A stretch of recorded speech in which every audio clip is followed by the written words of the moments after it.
Well, we were promised a consequential budget and we got it today as the Chancellor Rachel Reeves unveiled £40 billion worth of tax hikes in her first outing as Chancellor. There had been weeks of speculation surrounding the government's fiscal plans after Reeves claimed a spending audit had unearthed a fiscal black hole of £22 billion.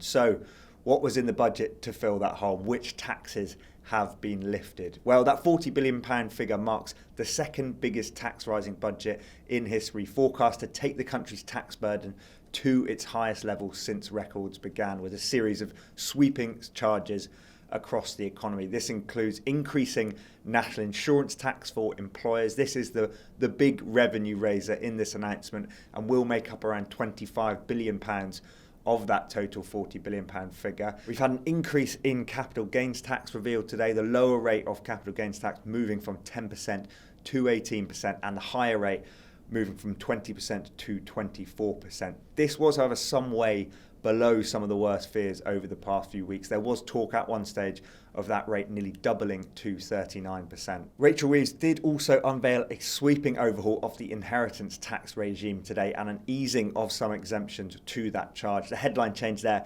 will see inherited pension pots subject to inheritance tax from April 2027, as well as the closing of various loopholes, which ministers are hoping will raise around £2 billion for the Treasury. There was, however, a slight sigh of relief in the city as the Chancellor revealed she would not entirely scrap an exemption for London's junior stock market AIM, where shares currently enjoy exemption from inheritance tax. The contentious non-dom status, which gave foreign nationals favourable tax treatment, has also been ditched, as Labour did promise in its election manifesto. And we've also seen reforms to the way that profits made in the private equity sector are taxed as well. This all came alongside a number of other revenue raisers across the economy, including a new levy on vapes, a rise in smoking duty, and a much anticipated 20% VAT charge on private school fees from January 2025. It hasn't all been tricks though in this Halloween budget. Reeves did promise a few treats as well. The Chancellor revealed she will not extend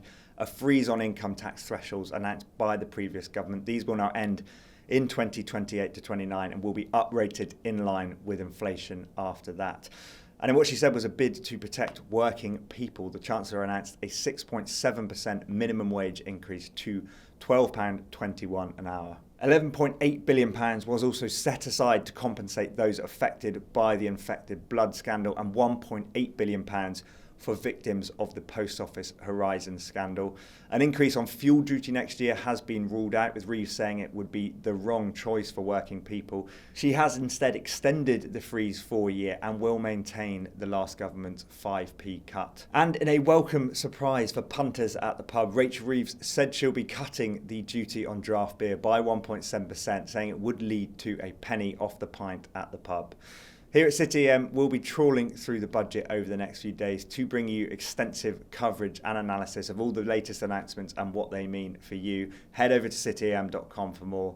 This video is brought to you by RBC Wealth Management. Ideas happen here.